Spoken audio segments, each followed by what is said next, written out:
Hello everybody and welcome to a brand new Elder Scrolls Online character build video with me, Sherman. Today guys, I bring you something a little dark and mysterious. The Shadow Blade Mage from the Dark Brotherhood. And that's where it ends there. Let's continue on with the disclaimer. This is a roleplay, casual play build. It is not meant for meta play. Now, moving on. The Shadow Blade Mages are part of the Dark Brotherhood. They are mages that are recruited by the Dark Brotherhood to bring magic and sword and sorcery a little bit to their group. And they are not necessarily just assassins, but they are more aggressive mages than what you see normally. So we'll get into that. But that's pretty much their background. There's not a whole lot to say about them other than that. So let's go ahead and take a look at what they are. So we are the Shadow Blade Mage. We are a Nightblade Magicka damage dealer primarily. We are a Red Guard with this. Now, any race can play this. It doesn't have to be a magic-based race. It doesn't have to be a stamina-based race. It can be any race. As you can see, though, with the Red Guard, if you want to play this as a damage dealer like it's designed, you have to put 30 points into stamina, 34 into magicka. This will give you a good balance of magic and stamina, so you can be a damage dealer. I know people are going to say, this is a hybrid, though. This is my very first attempt at making a hybrid type damage dealer in a long time. So, it took a lot of tweaking, took a lot of adjustments, a lot of fine-tuning, but this is what I've come up with. And it works out really well, surprisingly. So as you can see, we have 26k magicka, 19k health, 25k stamina. We do have 1168 mag recovery with a 367 health recovery, 663 stamina recovery. We do have a 1973 weapon damage with a 61.1% weapon critical. We have 1881 spell damage with a 59.6% spell crit.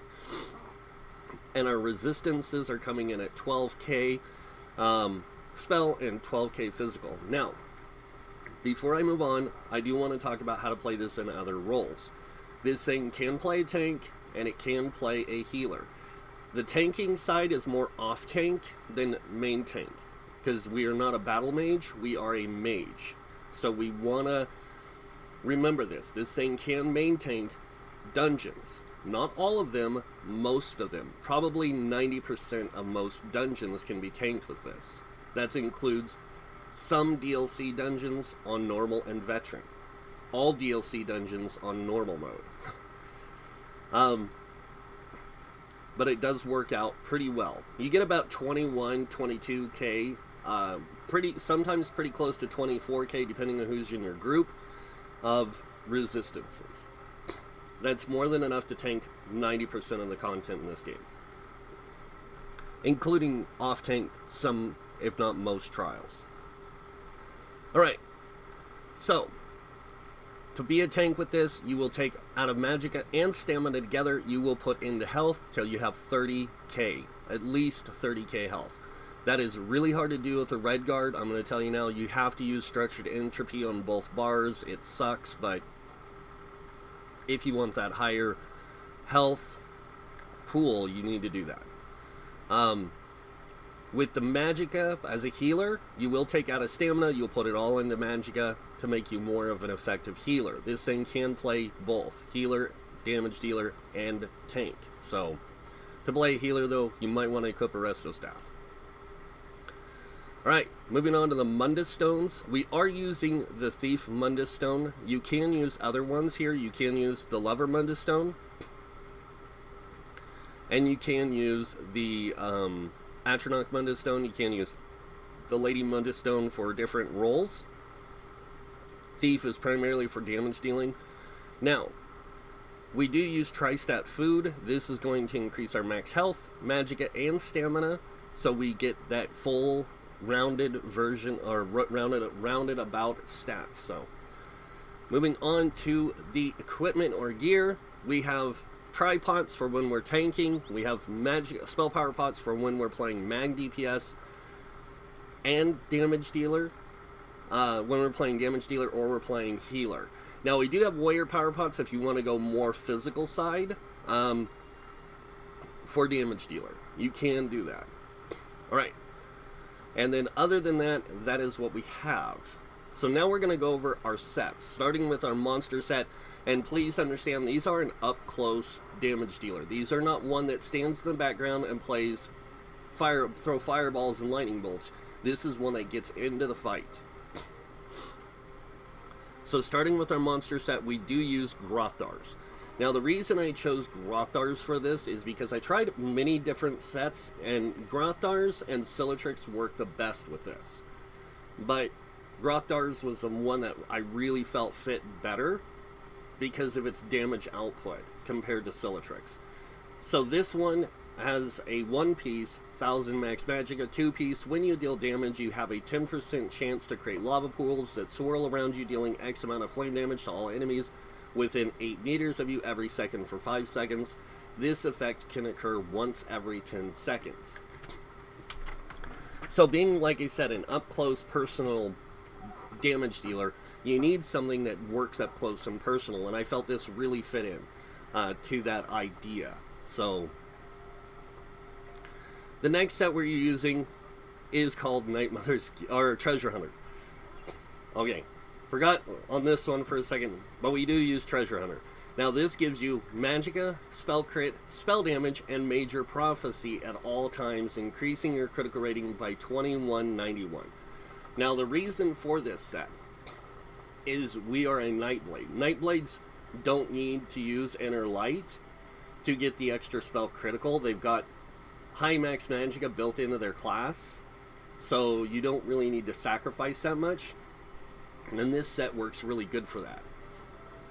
The next set we're using is on the back bar, on our weapons, and that is the Tooth Row. Now this one gives max stamina, weapon crit on the 3 and 4 piece, and then on the 5-piece, weapon damage. Then you gain Major Savagery at all times, increasing your weapon critical rating by 2191. So there is no need for potions to boost like your weapon damage or your spell damage if you don't want to. You get a lot of it out of this character instantaneously, basically. Alright, now, going over the traits, enchants, and stuff on the gear. Starting with the helm, we are using a reinforced heavy helm because we are wearing a 5-piece light body set. We want a heavy helm with a medium shoulders. The helm being reinforced is going to maximize your resistance rating to give you the highest amount of resistances on your character's body piece. Now, some people will complain that the body would work better. It doesn't, not with light armor. Heavy helm works the best. Even with medium armor, the helm will work best than the chest piece. And then on the shoulders, we have tri-stats here for the hybridization, so we can play both Magicka and Stamina. And then with Grothar's shoulders, you want to have Divine's max Magicka. This is going to maximize your Magicka pool while giving you a more effective Mundus stone. Now moving on to the body, we are wearing Well Fitted. This reduces dodge roll cost and sprint cost by 5%, and we have Tri-Stat here. Again, to hybridize with the Tri-Stat, and then the Well Fitted reduces your dodge roll cost and your sprint cost. You actually get a really good reduced cost of sprinting and dodge rolling with this. Moving on to the gloves, belt, and boots. These are all Divines. And we do have all of them in light, like I said, because this set is a light armor set, Treasure Hunter is. So we have 2 max stamina on the boots and gloves, and max Magicka on the shoulders and belt. The reason for this is to maximize both stamina and Magicka pools. You need to maximize those to give you the greater advantage. Now, moving on to the boots. Or not the boots, the leggings. We are using Well Fitted again with Tri-Stat, the Well Fitted, to reduce our dodge roll costs and our sprint costs, and also give us that multi effect on the enchant so we can hybridize better. Now moving on to the jewelry. We have 2 rings of Tooth Row. tri-rune. 1 weapon damage, 1 spell damage. This is to maximize our damage output with both magicka and stamina, as with hybrid stuff, with our hybrid attributes, but also with the weapon and spell damage. Now moving on to the necklace, we are using an infused necklace with mag recovery.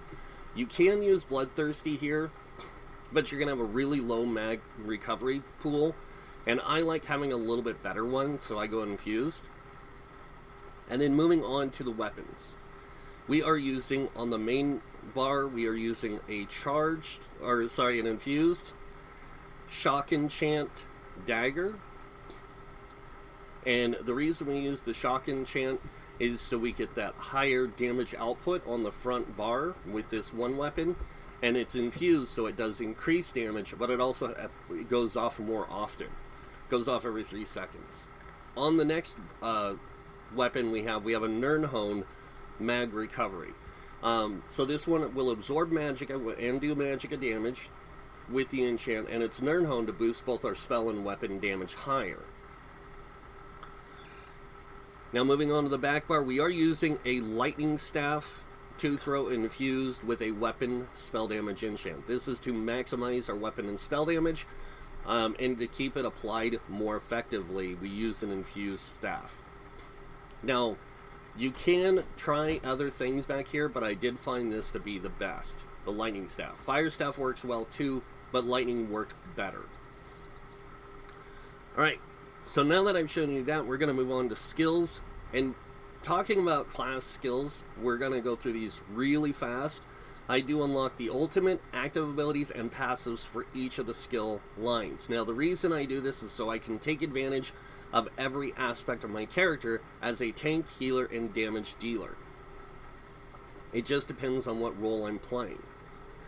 Now, when it comes to weapons, we do primarily use dual wield. We use this, the ultimates, the active abilities, and the passives here as well for different situations. And when it comes to the next weapon is destruction staff, we do take all the active abilities and passives and ultimate for different role situations.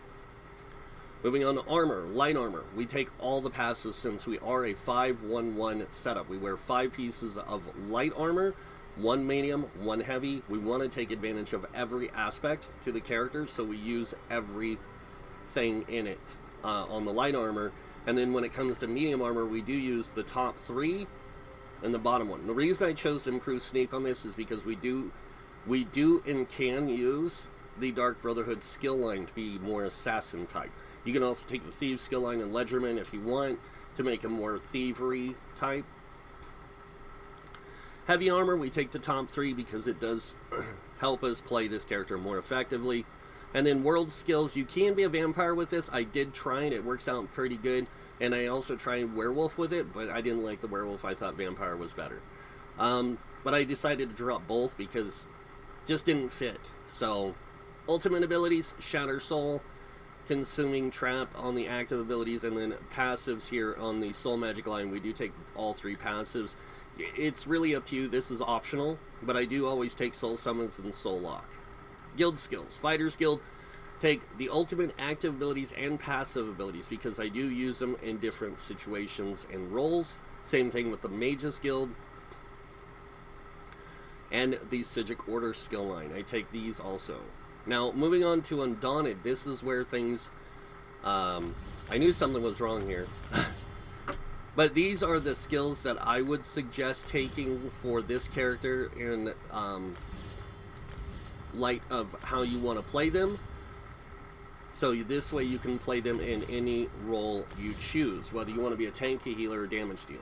So, I take these specific active abilities and make sure you get those passives. I did this character backwards, by the way. Usually I start at the bottom and work my way up when I'm making them, but this time I start at the top and work my way down, so that's probably why I skipped this line.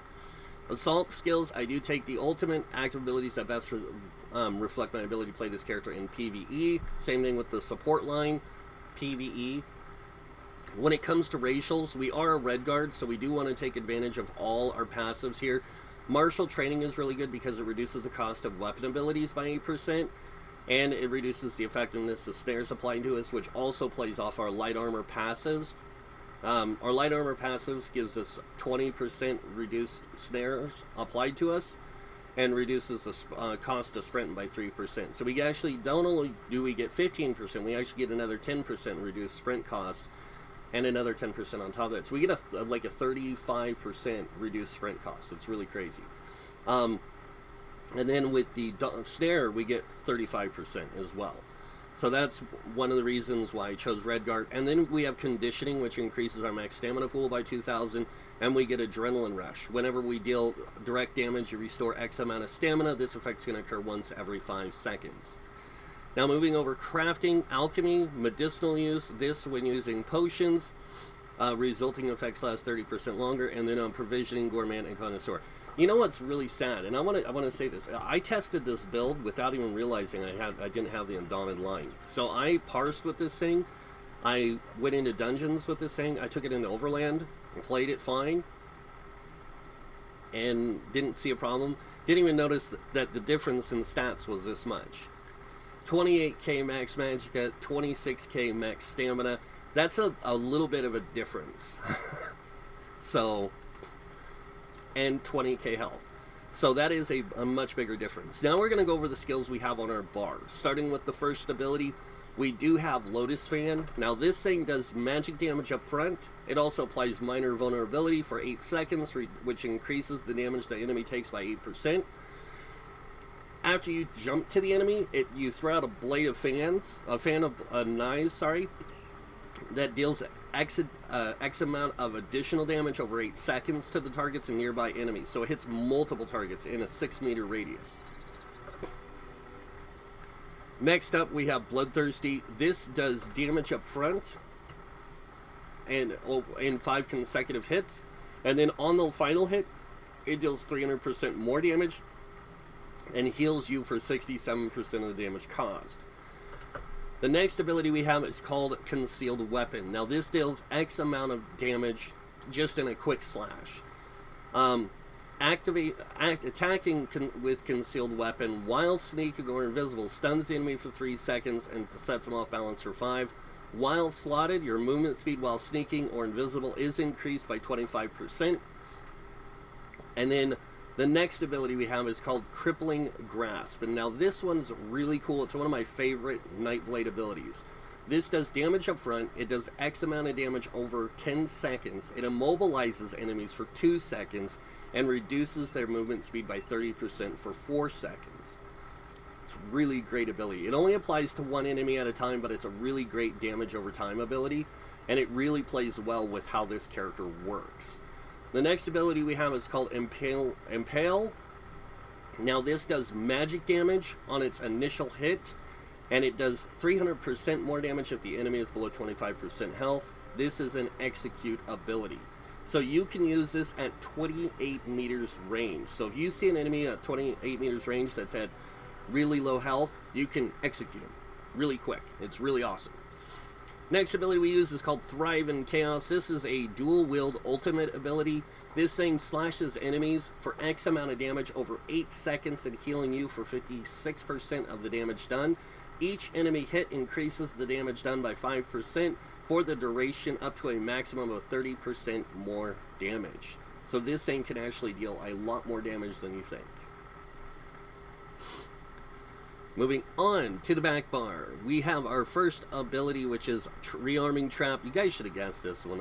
This is a common one for a lot of people to use, because one, when you set the trap, it takes 1.5 seconds to arm, and it lasts 1 minute. When triggered, it deals X amount of damage up front, X amount of damage over 6 seconds, immobilizes the enemy for 6 seconds, and grants you minor force, increasing your critical damage done by 10%. After being triggered, the trap resets and can be triggered one more time. So it will stay applied twice. So it's really nice. The next ability we have is called Twisting Path. Now this is a really great ability. When you put this down, you get Major Expedition, increasing your movement speed by 30%. This will last for 4 seconds. You also do X amount of damage every second that it's out. So it lasts for 12 seconds and it deals X amount of magic damage. Our next ability is called Blockade of Storms. You slam your staff down, basically putting out a wall, elemental barrier in front of you that does X amount of damage in a 18 by 12 meter radius. It's a very long reaching ability, but it lasts for 8 seconds, so it deals X amount of damage every second for the 8 seconds, and then it does also setting concussed enemies off balance for 5 seconds. That's the reason why we use the shock enchant on our dagger on the front bar, is this way we can get that greater chance of applying concussion to them, so it'll set them off balance. Next ability we have is a floater, so you can use 2 options here. The first one is Merciless Resolve. Focus your senses for 20 seconds, reducing your damage taken by 3% with every light and heavy attack up to 5 times. While active, hitting an enemy with 5 light or heavy attacks converts this ability into Assassin's Will, allowing you to fire a spectral arrow for half the cost that deals X amount of magic damage and heals up to 50% of the damage dealt if you are within 7 meters of the enemy. The next ability we have is called Siphoning Attacks. Every time, basically, you buff yourself with this. Every time you deal light attack damage, you gain X amount of health and restore, you get 1,640 health and 106 magicka for 20 seconds on your light attacks. Your fully charged heavy attacks restore twice the value. And then when it ends, you restore an additional 4,270 magicka when the effect ends, based on the length of time Siphoning Attacks was active. So the longer it lasts, the more magicka you get back when you reactivate it. I usually try to get this down to about 2 seconds before I reactivate it. Alright, next is our final ultimate, and this is the one we primarily use. This is Soul Harvest. This one, ravage an enemy with spinning attack, dealing X amount of magic damage and increasing your damage against them by 20% for 6 seconds. Also afflicts the enemy with major defile, while slotted at any enemy you kill. And anytime you kill an enemy, you gain 10 ultimate. Now, it's really cool. You guys will have to see. So moving on now to our CP, guys, starting with the red tree. This uses a hybrid setup in the blue tree, so watch this section. If you guys missed my cleric build I did recently, you can use the same setup. 56 into Ironclad, reducing the damage taken from direct damage attacks by 20%. 10 into Spell Shield, increasing your spell resistance by 1,003. We have 28 in Light Armor Focus. This increases your physical resistance by 2542 while wearing 5 or more pieces of light armor. 31 into Thick Skin, reducing your damage taken from damage over time effects by 13%. 43 into Hardy, reducing your damage taken from physical poison disease damage by 10%. And 43 into Elemental Defender, reducing your damage taken from Flame Frost, Shock, or magic damage by 10%. Moving on, we have 40 in the Bastion. This increases effectiveness of damage shields applied to you. Not cast by you, applied to you by 16%. If you cast a shield, it is also boosted. Any shield applied to you, doesn't matter where it comes from, will be 16% more powerful. Then we have 19 into Quick Recovery. This increases your healing received by 5%. And then moving on over here, we have 40 into Warlord. This reduces break free cost by 16%. 16 into Sprinter, reducing your sprint cost by 10%. 16 into Bashing Focus, reducing your bash cost by 10%. And then moving on to the middle green tree, we have 43 into Mooncalf. This increases stam recovery by 10%. 75 in Arcanus, increasing mag recovery by 14%. And then moving on over here, we have 40 into Tumbling, reducing your dodge roll cost by 16%. 40 into Shadow Ward, reducing your block cost by 16%. Moving on. This is where things are hybridized. We have 43 into Blessed, increasing your healing done by 10%. 23 into Elfborn, increasing critical damage and critical healing with magic abilities by 10%. 43 into Elemental Expert, increasing Flame Frost, Shock, and magic damage by 10%. And then moving on to the middle tree, we have 19 into Physical Weapon Expert. This increases your light and heavy attacks, damage done with two-handed, one-handed, and shield, dual-wield, and bow weapons, as well as werewolf form by 12%. And then 19 into Staff Expert, which increases light and heavy attacks for destruction and restoration staves, as well as the Overload ultimate for the sorcerer by 12%. 40 into Master at Arms, increasing your damage done with direct damage attacks by 16%. And then moving on over here, we have 43 into Mighty, increasing your physical, poison, disease damage done by 10%. 20 into Precise Strikes, increasing your critical damage and critical healing with stamina abilities by 9%. And then 20 in the thaumaturge, increasing your damage done with damage over time effects by 9%. That was a long talk. Alright, now that we've seen that stuff, you guys probably want to see what this thing can do in damage, because it seems kind of awkward, I know, but let's go ahead and do a quick parse on the test dummy here. We are going to use the spell power pot to boost our max magicka. We're not too concerned about our weapon damage, and you'll see why. But let's go ahead and do this.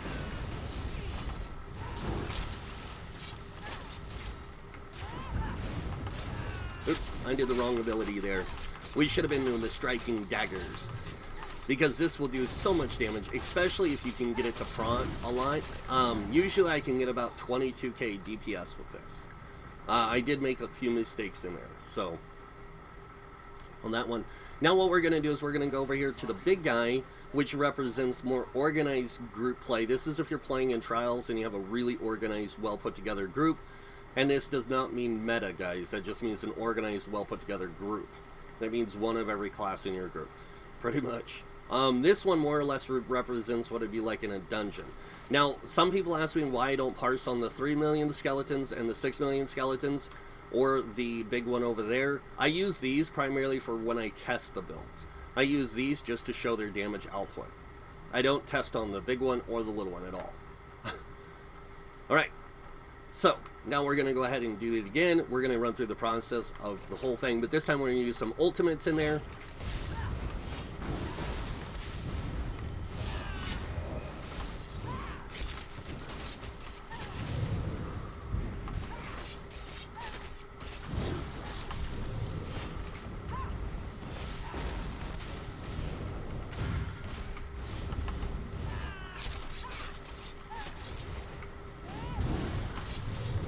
And this one I can usually get to about 32,000, 34,000, somewhere in there. But I'm not having it today for some reason. It's just being a pain in the butt. So this thing isn't bad for dealing damage. It's a up-close personal damage dealer. It is nothing like you've probably seen before, because not a lot of people do this kind of build. But I think that for the type of build it is and the way it works out really well. And as you can see, when we have group buffs, like Warhorn, and we have weapon and spell damage, we go to 30k magicka, 29k stamina with 21k max health. But our weapon and spell damage actually go pretty high here, but it's really high when you see it in here. It's not super high, but we get 3k weapon damage and just about 4k spell damage. So we're doing pretty good with our damage here, and we do have a 65% spell critical with a almost 70% weapon critical, 80% crit damage there, and 90% crit damage here. And as you can see, we do get the 4,884 spell pen, which is nice. And when you're in a group with a really organized group, you get a lot more penetration value. Not quite as much as what I'm getting, but a lot more. And you can see that some of our abilities do hit for quite a bit. Our concealed weapon was hitting for 22,000. Our assassin's will was hitting for 38 or 36, and then 30,000 on the soul harvest. So a lot of these abilities do hit pretty hard naturally. And then on top of that, these other things up here, Grothar's was doing pretty decent damage. Gripping Shards was doing decent damage, and so was Bloodthirst and the Twisting Path. So, and Blockade of Storms. Alright, now, that's on that dummy. The first one, though, we didn't do too bad either. As you can see, we have almost 3k spell damage with almost 2,500 weapon damage, and we still pulled 20k DPS. We can usually get around, like I said, 22 here, but if you look again down at these things, we do a decent amount of damage with most of our abilities. Our concealed weapon is the strongest hitting ability we have. But the reason we don't use it as our spammable is because it's costs a lot of magicka. So it costs a little bit more in magicka than this does, and I don't like to burn through my magicka pool. I want to conserve it, so I use this as my primary spammable, so I'm going through more stamina than I am magicka. And then when I swap to the back bar, I still have one other stamina ability that I use. So you guys can see I only use 2 stamina abilities, but I use mostly magicka.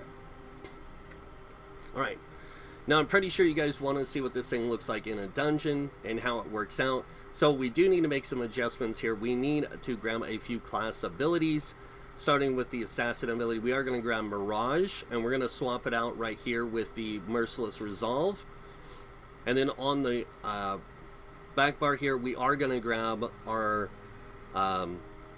Shadow skill. We are going to grab the Dark Shade instead. We're going to put it where Impale is. And then we are going to also grab a shield for our character. So we're going to grab our Light Armor passive, Magic Harness, and we're going to put it where Impale is. Now, the reason we got rid of that and went with this is because of our character's capability for survivability. And then we're also going to swap out Swallow Soul to give us a heal over time. So, this is our character setup for when we solo play.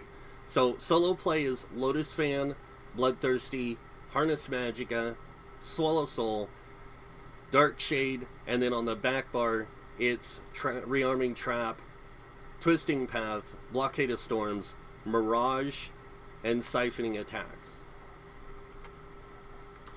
Alright, now we're going to jump over to Depths of Malatar.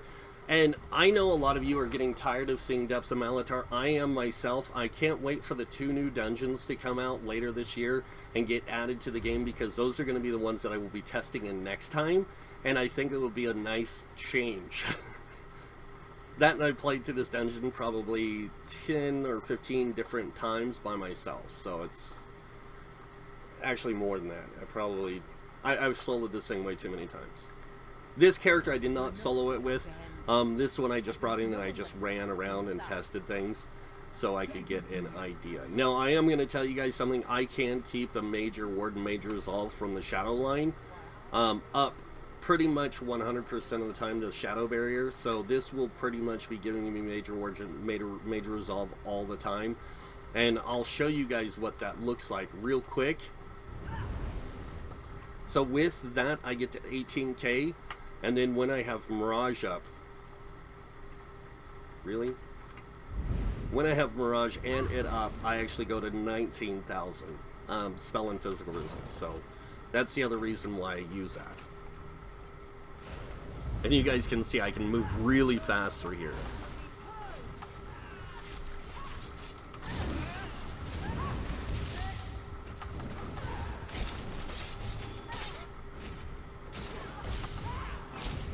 And the reason I use the shade is because, like that, did you see that, what it did? It ran off to go fight the other mage.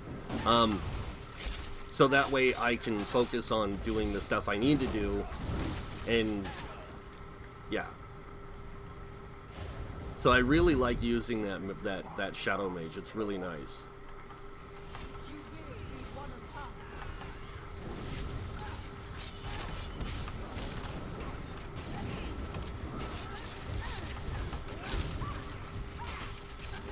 And the reason I also use the fans, the blade, if you watch when I do it, like everything gets hit with a small tick over time, as long as it's within radius. And then that adds to the amount of damage I do with my rapid strikes and stuff.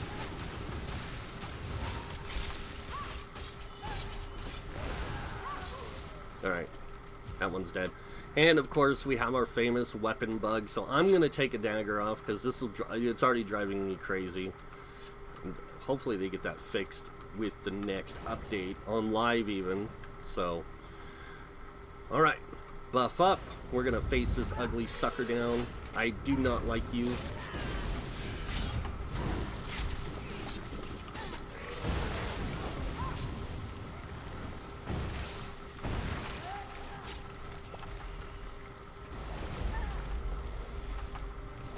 Really?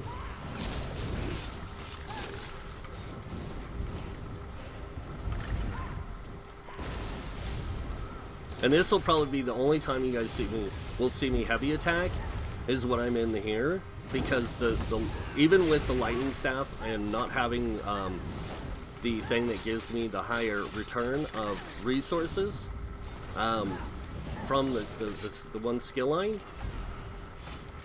or one passive, I still like to use that so I can get resources back. Because it works really well, especially if you're trying to do really good damage too. So And the other nice thing is it costs so little to dodge roll with this character that you can actually pull that off pretty easy, so.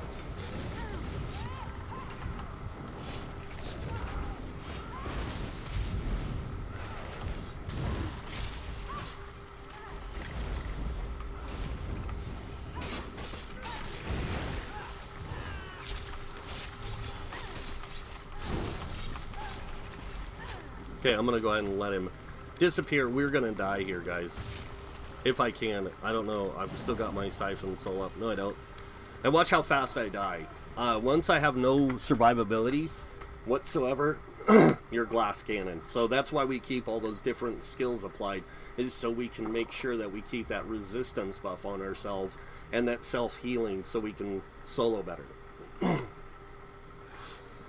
Alright, but that is the Shadow Blade Mage. This is probably, and I'm going to say this, and I'm going to be 100% honest, this is probably one of my favorite builds I've made so far.